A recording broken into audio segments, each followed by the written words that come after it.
Ever notice how fast rumors spread? Like 1 minute things are fine and then bam, it's a whole thing. Yeah, it's like wildfire sometimes. And unfortunately, that can happen anywhere, even in places where, like, trust and honesty should be a given. Yeah. Exactly. And that's what we're diving into today. False accusations, specifically within the church. We're looking at this journal entry from thickshades.com, and let me tell you, they don't sugarcoat it. No, they get right to it. They start with the Ten Commandments. Thou shalt not bear false witness. Pretty basic stuff for a compassionate community, right? You'd think so, right? But it gets even more serious. The entry talks about how Proverbs says God hates a false witness, not just dislikes, but hates. Yeah, strong language, right. But that's because those accusations have huge consequences, you know? Like Yeah. the entry talks about broken trust, damaged relationships. It's not something you just get over.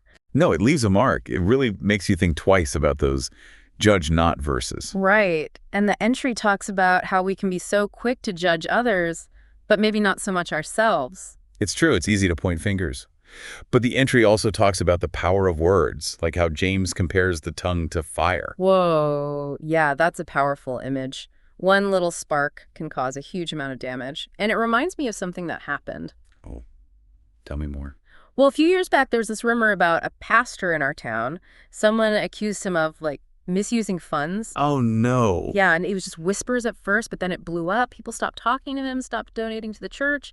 He ended up having to step down. That's awful. And the worst part, the accusations weren't even true, but the damage was done. That just goes to show how much words matter. And it makes me think about what the entry says about focusing on love instead of trying to expose people. It's not about ignoring problems, right? Yeah. But approaching them in a way that's more about grace and healing than, punishment. So we're not talking about sweeping things under the rug, Right, but maybe finding a way to address them that's a little kinder, a little less Yeah. public. right. It's about remembering that none of us are perfect. We've all messed up. How would you want to be treated if you were the one who made a mistake? Honestly, I'd hope for some understanding, some grace. It's so easy to get caught up in being right. But the entry talks about speaking the truth in love. What does that even look like, practically speaking? Well, they talk about having those one-on-one conversations, like in Matthew 18, remember that. The goal isn't to make someone feel awful, but to see if things can be made right. That's so different from what we see online, right? The call-outs, the Yeah. public shaming. It's like everyone's out for blood. It's a whole different world. And this journal entry, it's pushing back against that. It's all about humility and handling things quietly, trying to actually fix the problem. And that takes effort, especially these days. But the entry also talks about being able to tell right from wrong, having good judgment. So is there ever a time when speaking up is the right thing to do? That's a good question. And the entry makes a distinction between, like, gossiping because you want to tear someone down and speaking up because someone's getting hurt or because the whole community is at risk. So how do you tell the difference? When do you say something and when do you keep quiet? Well, the entry says you got to check your own heart first. Are you coming from a place of love, or are you, maybe enjoying the drama a little too much? It's not always easy to figure out on your own. Sometimes you need someone else, like a mentor or a pastor, to help you see things clearly. Yeah, it's good to have someone who can call you out in a loving way, of course. Mm-hmm. But what if, even after you've done everything right, talk to the person privately, try to work things out, they still won't listen? That's tough. And the entry actually talks about that. There's that verse in Matthew 18, the one about treating someone like a pagan or a tax collector if they refuse to listen. Oh, yeah, that's a tough one. Right. It definitely grabs your attention.